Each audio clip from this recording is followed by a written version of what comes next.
Employee కేటగిరీలో employee అని ఇవ్వాలి. సెలెక్ట్ చేశాను. Employee name mister Ram select చేయండి.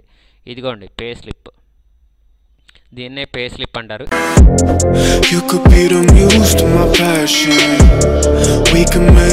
హావియర్స్ లాస్ట్ వీడియోలో పేరోల్ ప్రాబ్లంలో పే హెడ్స్ని ఎలా క్రియేట్ చేయాలి అనేది ఎక్స్ప్లెయిన్ చేసుకున్నాం. ఇదిగోండి లాస్ట్ వీడియోలో మీకు ప్రొఫెషనల్ ట్యాక్స్ ఎలా క్యాలిక్యులేషన్ చేయాలి అనేది ఎక్స్ప్లెయిన్ చేశాను.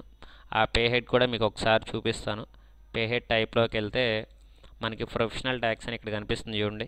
సో ఇక్కడ వరకు క్రియేషన్ అయిపోయింది. అంటే పే హెడ్స్ క్రియేషన్ పూర్తిగా కంప్లీట్ అయిపోయినట్టే. నెక్స్ట్ మనం క్రియేట్ చేయాల్సిన ఆప్షన్ ఏంటంటే ఎంప్లాయీ గ్రూప్ని క్రియేట్ చేయాలి. పేరోల్ మాస్టర్లో ఎంప్లాయీ గ్రూప్ని క్రియేట్ చేయాలి. ఎలా క్రియేట్ చేస్తామంటే మాస్టర్స్లో క్రియేట్లో ఎంప్లాయీ గ్రూప్ని సెలెక్ట్ చేయాలి. సెలెక్ట్ చేశాను. నువ్వు క్రియేట్ చేసే గ్రూప్ అనేది ఏ కేటగిరీలో వస్తుంది అని అడుగుతున్నాడు. కేటగిరీలో మనం ఆల్రెడీ ఫస్ట్ ప్రాబ్లంలో ఎంప్లాయీ అని క్రియేట్ చేసాం. ఇదిగోండి ఎంప్లాయీ. సెలెక్ట్ చేయండి. సెలెక్ట్ చేశాను. ఇక్కడ గ్రూప్ నేమ్ ఇవ్వాలి. గ్రూప్ నేమ్ ఎలా ఇస్తాం సార్ అంటే వాడు చేసే వర్క్నే గ్రూప్ నేమ్గా మనం ఇక్కడ ఇస్తాం. మనకి ప్రాబ్లంలో employee calculate the net salary payable to mister Ram accountant అంట. అకౌంటెంట్. సో అదే మనం గ్రూప్ నేమ్గా ఇవ్వాలి. ఇదిగోండి accountant under primary define salary details no అనే ఉంచాలి. సేవ్ చేసేయండి. ఎస్కేప్ ప్రెస్ చేసి బ్యాక్ వచ్చేయండి. నెక్స్ట్ మనం క్రియేట్ చేయాల్సింది ఎంప్లాయీ గ్రూప్ తర్వాత ఎంప్లాయీ. ఇదిగోండి మాస్టర్స్లో క్రియేట్లో ఎంప్లాయీ సెలెక్ట్ చేయండి. సెలెక్ట్ చేసిన తర్వాత కర్సర్ ఇక్కడ ఉంది. నేమ్ దగ్గర ఉంది. కేటగిరీలో ప్రైమరీ కాస్ట్ కేటగిరీ అని ఉంది. కానీ కేటగిరీలో మనం ఏం క్రియేట్ చేసామంటే ఎంప్లాయీ అని క్రియేట్ చేసాం. సో ఇక్కడ ప్రైమరీ కాస్ట్ కేటగిరీకి బదులుగా ఎంప్లాయీ అని ఇవ్వాలి. అలా ఇవ్వాలి అంటే ఇక్కడున్న కర్సర్ ఇక్కడికి రావాలి. రావాలంటే కీబోర్డ్లో బ్యాక్ స్పేస్ కీ ప్రెస్ చేయాలి. ప్రెస్ చేస్తే ఇదిగోండి కర్సర్ ఇక్కడికి వచ్చేసింది. ఎంప్లాయీ. ఎంప్లాయీ ఎవరు మనకి ప్రాబ్లంలో మిస్టర్ రామ్ అన్నాడు. సో రామ్ అనే ఇవ్వాలి. Mister Ram. Under primary under వచ్చేసి వీళ్ళు అకౌంటెంట్ అనమాట మన కంపెనీలో. సో అకౌంటెంట్ అని ఇవ్వాలి. ఏ మంత్ శాలరీ అయితే మనం పే చేస్తున్నామో ఆ డేట్ అనేది ఇక్కడ ఎంటర్ చేయాలి. మనల్ని ఏప్రిల్ మంత్కే క్యాలిక్యులేషన్ చేయమన్నాడు. సో ఇదిగోండి పర్టికులర్గా మంత్ ఆఫ్ ఏప్రిల్ అని చెప్పాడు. సో ఏప్రిల్ మంతే. డిఫైన్ శాలరీ డీటెయిల్స్ నో అనే ఉంచాలి. ఎంప్లాయీ నెంబర్ అంటే వాళ్ళకి ఐడీస్ ఉంటాయి కాబట్టి ఎగ్జాంపుల్గా సమ్ ఐడి ఇట్లా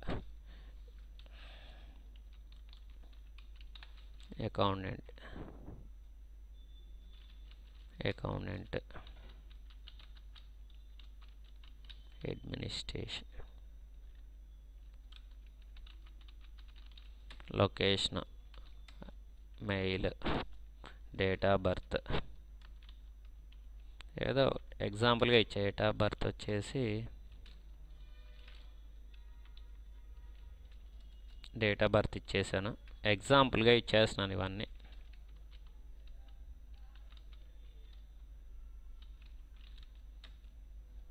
సో ఇవన్నీ డీటెయిల్స్ ఇచ్చేస్తే సరిపోద్ది. సేవ్ చేసేస్తా. ఇక్కడ ఎంప్లాయీ డీటెయిల్స్ అన్నీ ఎంటర్ చేయాలి. ఎంటర్ చేస్తున్నాను. సమ్ ఏదో ఒకటి మొబైల్ నెంబర్ కూడా ఇచ్చేస్తాను. మెయిల్ ఐడి కూడా ఇచ్చేస్తాను. ram@gmail.com. ఒకవేళ ఎంప్లాయీకి శాలరీ అనేది బ్యాంక్ చెక్ ద్వారా కనుక ప్రొవైడ్ చేయాల్సి వస్తే ప్రొవైడ్ బ్యాంక్ డీటెయిల్స్ అనే ఈ ఆప్షన్ వేసి పెడితే వాళ్ళ account number, IFSC code, branch నేము అన్నీ అడుగుతాడు. ఇక్కడ అవన్నీ ఎంటర్ చేసుకుంటూ వచ్చేస్తే సరిపోద్ది. మీరు ఎలా పే చేస్తే అది సెలెక్ట్ చేయాలి. మనకేం లేదు కాబట్టి ఇక్కడ ఇన్కమ్ ట్యాక్స్ నెంబర్ అంటున్నాడు. పాన్ కార్డ్ నెంబర్ ఇవ్వాలి. ఎగ్జాంపుల్గా 5 alpha 4 numerical 1 alpha. Next Aadhaar number అంటున్నాడు. ఇది కూడా ఎగ్జాంపుల్గా ఇచ్చేస్తాను. నెక్స్ట్ యూనివర్సల్ నెంబర్ అంటున్నాడు. ఇది కూడా ఎగ్జాంపుల్గానే ఇచ్చేస్తాను. ఇవన్నీ ఎంప్లాయీ జాయిన్ అయ్యేటప్పుడు మనకి ఇస్తాడనమాట. సో అట్లా ఇచ్చుకుంటూ వెళ్ళిపోవడమే. ఇలా అనమాట. ఇలా ఎంప్లాయీ డీటెయిల్స్ మొత్తం ఇక్కడ ఇచ్చేసి సేవ్ చేసేయడం. ఎంప్లాయీ క్రియేషన్ కూడా అయిపోయింది. నెక్స్ట్ శాలరీ డీటెయిల్స్ ఎంటర్ చేయాలి. శాలరీ డీటెయిల్స్ ఎలా ఎంటర్ చేస్తామంటే మాస్టర్స్లో ఆల్టర్ తీసుకొని ఆల్టర్లో డిఫైన్ శాలరీ అనే ఆప్షన్ ఉంటుంది. ఇదిగో డిఫైన్ శాలరీ కనిపించింది కదా, డిఫైన్ శాలరీ తీసుకోవాలి. తీసుకున్నా. ఎవరికి మనం శాలరీ క్యాలిక్యులేషన్ చేసేది? మిస్టర్ రామ్ సెలెక్ట్ చేయాలి. చేశాను. ఏ మంత్కి అయితే మనం శాలరీ క్యాలిక్యులేషన్ చేస్తున్నామో ఆ మంత్ డేట్ ఇవ్వాలి. ఏప్రిల్ మంత్ అని చెప్పాడు కాబట్టి 1st April 2023 అని ఇచ్చి నేను ఎంటర్ ప్రెస్ చేసిన వెంటనే ఈ ప్లేస్లో మనకి ఇక్కడ మనం క్రియేట్ చేసిన పే హెడ్స్ అనేవి డిస్ప్లే అవుతాయి. వచ్చేసిన లిస్టు. ముందు మనం బేసిక్ శాలరీ తీసుకోవాలి. రేట్ ఎంత అంటున్నాడు? పర్ మంత్లీ మనకి బేసిక్ శాలరీ 15,000 అన్నారు. సో అదే 15,000 ఇక్కడ ఎంటర్ చేయాలి. వాడు ఏ ఆర్డర్ చెప్పాడో అదే ఆర్డర్ ఇవ్వాలి. శాలరీ తర్వాత మనకి డిఏ చెప్పారు. డిఏ తర్వాత HRA, CCA, PF. HRA, CCA, next PF. Next PF తర్వాత ఏమిచ్చారు? Personal loan, ESI, professional tax. Next personal loan, ఇది ఫ్లాట్ రేట్ కాబట్టి 3,000 for month. Next ESI, professional tax, end of list. ఇలా salary details అనేవి మనం enter చేయాలి.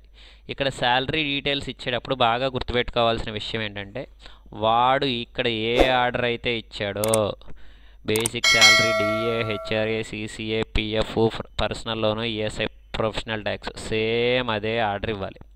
ఆ order అనేది మిస్ అవ్వకూడదు. సో ఆర్డర్ మిస్ అయితే సమ్ టైమ్స్ కొన్నిసార్లు ఏమవుతుందంటే క్యాలిక్యులేషన్స్ కూడా మారిపోతాయి. సో వాడు ఇచ్చిన ఆర్డరే ఇచ్చాను, సేవ్ చేసేయడమే.